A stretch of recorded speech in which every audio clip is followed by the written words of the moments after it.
Is equal to -1 पे discussion कर रहा हूंगा। अगर मैं यहाँ पे डिस्कशन कर रहा हूँ तो मैं साइन थीटा बराबर 2 पे डिस्कशन कर रहा हूँ। यानी कि कॉम्प्लेक्स मैथ्स एक ऐसी मैथ्स है जहां पे जो इंपॉसिबल मैथ्स की चीजें हैं वो।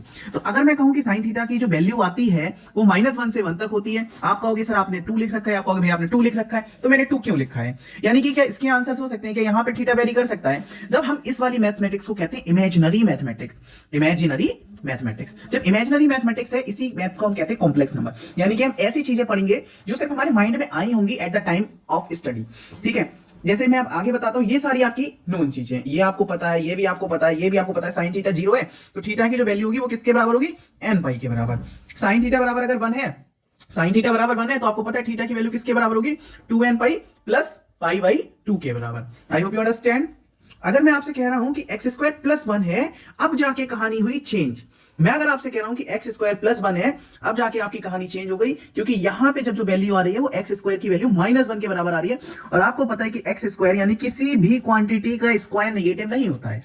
आई थिंक जब मैं आप बच्चों को पढ़ा रहा था तो मैंने कहा भी था आपसे कि यार ये इंपॉसिबल चीजें हैं, ठीक है। लेकिन मैंने आपसे कहा था कि जब आप 11th में आओगे, जब आप जेई मैथमेटिक्स को पढ़ोगे, तो हम इसमें बहुत डिटेल डिस्कशन करेंगे। तो आज वही डिस्कशन का टाइम आ गया है। तो यहां से एक x की वैल्यू अगर मैं देखूं तो मुझे प्लस माइनस ये चीज दिखेगी। खुद सोचो, अगर मैं आपसे कह रहा हूं कि कुछ इस तरीके की वैल्यू दिख रही है x² बराबर 1, तो आप लिखते हो x बराबर +-1। ठीक है, अगर मैं आपसे कहूं कि x² बराबर -1 है तो आप x की वैल्यू लिखोगे +-√(-1). अब यहां से आपकी सारी मैथमेटिक्स स्टार्ट होती है। यानी इसको मैं कहता हूं √(-1) को कहता हूं आयोटा। तो आयोटा की थिंकिंग कहां से आई? आयोटा की थिंकिंग कहां से आई? तो यही हम इस वाले चैप्टर में, यहां तक हमें ये तो पता चला कि थिंकिंग ये आई कहां से। थिंकिंग हमारी जो आयोटा की है ये आई कहां से? Okay done.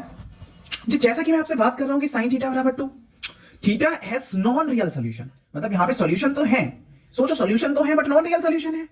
cos थीटा बराबर 2 इट्स नॉट पॉसिबल।